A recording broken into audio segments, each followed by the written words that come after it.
Our music today is all about love. There is Only Love by Michael Gott. Love is Still the Answer by Jason Mraz. Love Can Move the World by Michael Gott. And it occurs to me there's nothing else to say. I don't even know why I'm speaking. I have nothing to add because I know there's only love. Love is still the answer, and love can move the world. And as I listen to the words of the song, the music, that vibration goes beyond any barriers and gets right to the heart. Even with heavy armor, layers of defenses, and years of practice, my protective personality surrenders to that feeling. And that's what it feels like to connect. All month long, we've been talking about radical interconnection. First, Reverend Rainbow talked about our interconnectedness with all life, that we must understand that we're connected with all that is. And then once we embrace that idea, we can begin looking at ways in which we believe we aren't enough. And Reverend Jean encouraged us to embrace our divine enoughness, knowing that we're always connected to our source and supplied by universal cosmic isness. Then Reverend Deb spoke to us last week about the art of mindful living. So this week we come to the topic of letting go, a new way of being together. And before we get too far along that path, I want to recognize that many of the ideas for this talk came from the CSL Outlines for February, authored by Louise Talon. I haven't met Louise personally, but her bio says that she is easily gobsmacked by nature. Louise is a lover of all things wild and furry. She believes in magic and mystery. My kind of person. And then on a more practical note, Louise has been a licensed spiritual practitioner since 2006. And in 2022, she was awarded the Spiritual Living Meritorious Practitioner Award, and she holds a PhD in medical and psychology anthropology. So I am willing to listen to this person. I am willing to take some of these ideas. Her mission is to help each person with whom she speaks tap into their own essence and realize the magnificence that they are. Oh, I am in love. I am in love. And I want to thank Louise Talon for suggesting that we come to this, letting go, a new way of being together. In the end, what we all want is love and belonging. Ernest Holmes writes this: love overcomes both hate and fear.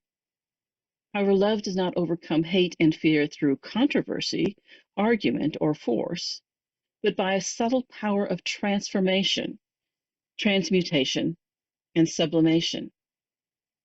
It is invisible in its essence, but apparent through its act. As light overcomes the darkness, as the presence of heat causes the coolness of a room to change until it's warm and comfortable, so the radiant action of love and peace dissipates fear, hate, and confusion. Well, this is a message for our times. We tend to focus on the science in Science of Mind. But living is as much an art as a science, especially spiritual living.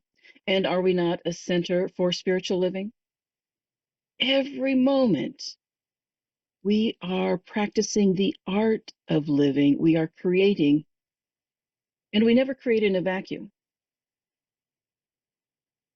The Convention of Scientists, after many papers and much discussion, concluded that we now know all the secrets of life. Thus, God is not necessary. And one of the scientists commissioned to tell this to God. So the scientist gets an audience with God, and he tells her that she's no longer needed since humans can now create life and everything. And God smiles and says, show me. And the scientist bends over to pick up a handful of dirt when God interrupts. Oh no, get your own dirt. Every moment we are creating, but we're not creating in a vacuum. We are creating with all beings. And that includes the two-leggeds, the four-leggeds, the six-leggeds, the eight-leggeds, those with fins, those with feathers, those rooted in the earth, and those that are the earth, and those who are alive now, as well as all who have ever lived. Every moment we are weaving and are woven into a great tapestry of interbeing. We are called, as conscious beings, to participate in the transformation of our world. Oh my gosh, who, me? Well, I'm still here. You're still here. So it's us. It's up to us. So now what? Okay. So I have to go back and remember our affirmation. So repeat with me. I commit to being awake, alive, and aware each moment. What have we started there? So let's start with awake. So mindfulness teaches the importance of staying in the present moment. I don't know about you, but I have this great autopilot that I've set up. And I buy into beliefs from my family, from the culture, and the acceptable norms. And that works great. I can go about my life without putting in that much effort. Like when I'm driving a route that I've often driven for years, the car seems to know the way. In that case, I'm hardly aware of my surroundings. The downside of autopilot in my life is that I'm often unaware of my surroundings, unaware of how my habits, my opinions, the stories that I have keep me blind to the beauty, the love, the magic in the world. See, we all have stories. Societies and religious traditions have overarching stories about what it means to be a good person, about who is valued and who isn't. And we also learn stories from our families, our educational system, and popular culture. Part of spiritual growth is begin to critically examine those stories, looking for places where our stories lead to a separation rather than coming together. Now, it's important to remember that the stories aren't necessarily the truth. Rather, they are our interpretation of reality. And the point is not to stop telling stories. No, we have our stories. It's to become aware of our stories and see if they still fit. The stories that I told myself as a child may not fit anymore. And I have to say, am I still telling myself that story? Am I still the middle child? The science of mind teaches us that our thoughts create our reality. And what we pay attention to is what's real to us. In psychology, this is called biased attention, a type of confirmation bias where we selectively focus on information that confirms our views while ignoring or discounting data that doesn't. I do that all the time. However, this influences how I relate to others and even to myself. So maybe I want to change that. Maybe I want to change my thinking. It'll change my life. I've heard that, haven't you? So, however, in order to truly participate in the transformation of the world, I understand I have to come from love. In her book, What It Takes to Heal How Transforming Ourselves Can Change the World, Prentice Hemphill writes, the idea of welcoming love as a means of relating to ourselves and others is challenging because it goes against all our training. There is a resistance to love in a culture that puts us down, that shames us, encourages us to run after other, less authentic versions of ourselves. But what if we were able to see ourselves as we are, to embrace our histories, resist the shame, and still insist on taking action? To me, that is a love practice. So sometimes our need to be right and see others as wrong can prevent us from leading with love. It occurs to me that that's what happens to me sometimes. I want to see, of course, I'm right, whatever I think is right. And if everybody would just listen to me, life would be so much easier, maybe. Um, but Holmes argues this. He says, love overlooks the little differences that we have and finds a point of reconciliation with others. Love creates tolerance and human understanding, without which we become really divided against ourselves, and without which we almost unconsciously become filled with criticism, condemnation, false judgments. No one can be happy or enjoy the greatest fulfillment in life until he or she has come to see that most people try to do the best they can. And when we're able to reach out beyond the indifference and the coldness of life and reach through all intolerance, unkindness, only then do we meet that divine center, which is forever established in every person. That's in his book, Ideas for Living. So repeat after me. I commit to being awake, alive, and aware each moment. Okay, and I'm getting used to the idea. I commit to being awake, alive, and aware each moment. So alive. I thought I would have arrived by this time. And to get to love, we have to let go of the idea that the spiritual journey has a destination, that at some point we'll be enlightened and never experience these human conditions again. And I think we have to accept that being fully divine doesn't mean that we stop being human. The only way that we can embrace other people is to embrace our own humanity completely, without reservation, to live our life. Oh my goodness. Remember the passage that Reverend Jean so beautifully read today? It says, none of what we've learned seem very relevant when our lover leaves us, our child has a tantrum in the supermarket, when we're insulted by a colleague. So do we understand these words? Is it only the words? Do we not understand the profound inner meaning of the teachings? Oh, that's a step beyond. So as we seek to free ourselves, as I seek to free myself from the hidden beliefs, the biases, stereotypes, this is a lifelong process. Just when I think I've got it, I need to keep practicing. So there's no end goal, but the more we practice, the more likelihood we have of living a fulfilling life. This mindfulness practice reminds us, as Ram Dass taught, be here now. Even if you've only read the title of that book, you got the message. Be here now. Everything we experience in this present moment. This is our point of power. And we get to choose what each moment looks like and feels like. And this takes practice. Oh, letting go of those hidden biases and beliefs requires that I have to get off autopilot. It also means I might have to let go of what society teaches us, me, and I might have to accept that somebody else might know something that could be valuable to me. What are the chances? So, Thich Nhat Hanh reminds us that Siddhartha Gautama's, that's the Buddha, his enlightenment didn't stop him from being human. He writes this: after his enlightenment, he was still a human being, with all the suffering and afflictions that having a human body entails.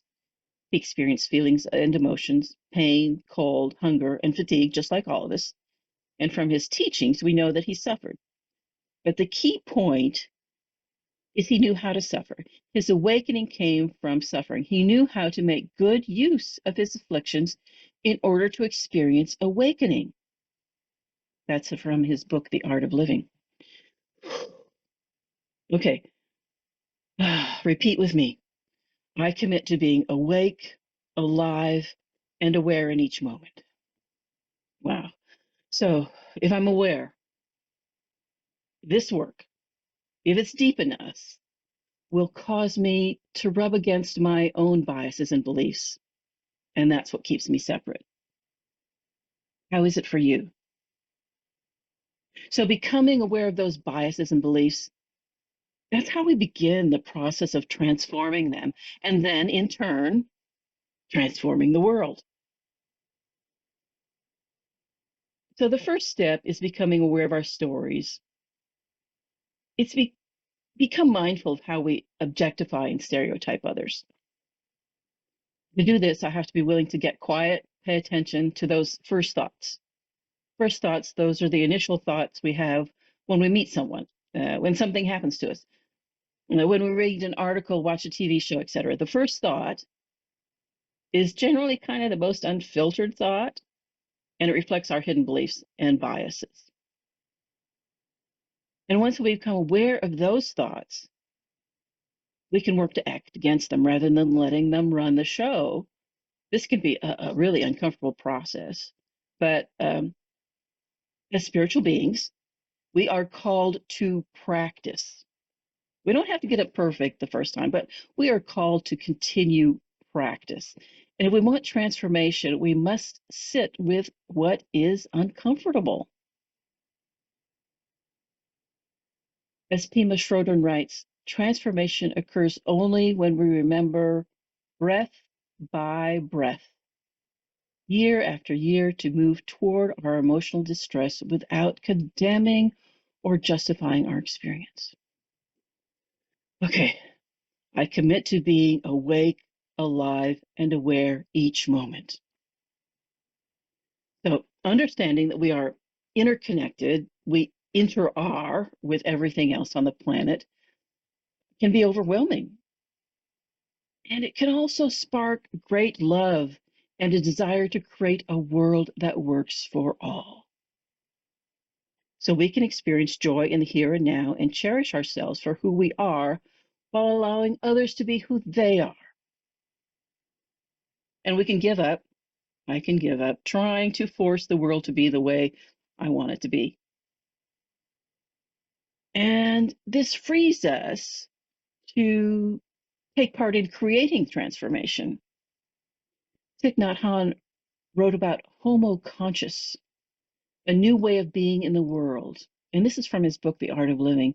He says, we can all contribute to helping homo conscious, the species that embodies mindfulness, compassion, and enlightenment, develop and continue in the world for a long time. With a spiritual practice, we will be able to adapt and survive. There needs to be a kind of gentle revolution in each of us. And once we've started a revolution in our own consciousness, it will bring about a radical change in our family, community. But first, we must be determined to change our way of living. Oh, I was good until he said that. He said, oh, no. So wait a minute. I have to change my way of living? Okay, so how do I do that? I read a story from Charles P. Gibbs. He visited Hiroshima and attended conferences about the threat of nuclear war and felt depressed and powerless by the human capacity to destroy 80,000 lives and other unimaginable horrors. And when he arrived home from a conference, he watched his toddler shuffle through a huge pile of leaves and pick up one leaf and place it in the garbage can, and leaf after leaf, one at a time. And he thought, oh, this is futile and even foolish. And he compared it to his felt powerlessness and sense of overwhelm. And then he reflected on that. His son inspired the realization that amid the sea of dead leaves, representing the shadow side of human life on this planet, the leaves of violence, oppression, greed, poverty, injustice, inequality, environmental degradation, and on and on, we can be attentive to a particular leaf that is calling to us. We can pick up that leaf, take care of it, and then look to the next leaf calling our name. And so I ask you, what is one leaf that's calling your name? So let's just take a moment to listen. What is one leaf calling your name? And if that first thought doesn't come to you, try it again now. If you don't know, then ask yourself, what would I say if I had to make it up? What is one leaf calling my name? And write that down. Send yourself a text or whatever you do to remember something important. And as you do, and as you reflect on this, pay attention to any resistance that pops up. This is an invitation to listen deeply to your inner self. Okay, so here's your homework. Spend some time getting quiet, turn within, ask yourself these questions. Where in my life do I allow biases, prejudices, and preconceived notions to prevent me from seeing others as they are? That's the first one. Where in my life do I allow biases, prejudices, and preconceived notions to prevent me from seeing others as they are? And secondly, how do my hidden biases prevent me from treating others with loving kindness? And just be willing to sit with what arises without judging. And if you're thinking right now, I have done my work, I do not harbor prejudices or biases, think again. We all carry beliefs, biases, and stories that affect the way we see others and the way that we see every situation. And then again, repeat. I commit to being awake and alive and aware each moment. And let us take that thought into our final prayer today. Oh, maybe not the final prayer, but yeah. So just remembering who and what we are. We are that divine spirit in action, that love in human form. We are the heart, we are the hands, we are the voice of spirit on earth. Knowing that that one power, that one presence, that one infinite source that is behind all that has created us out of itself. And so we speak from a place of oneness. I speak knowing that this human form is divine. I speak knowing that there is an essence in each and every person that is love, that is light, that is peace and joy, that experiences itself as beauty, as truth, as wisdom. And so I can let go. I can let go of anything unlike that and come into the knowingness of oneness. Come into the knowingness of the truth of being. Come into the knowingness that there is only one of us.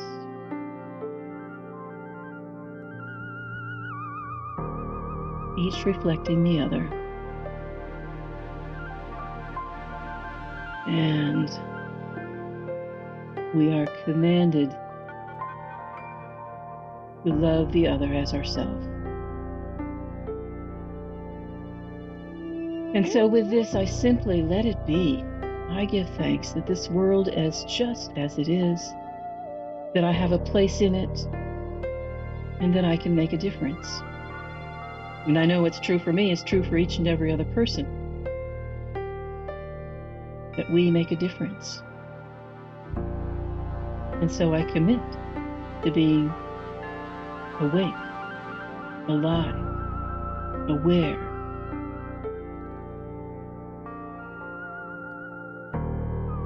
And I simply let that be.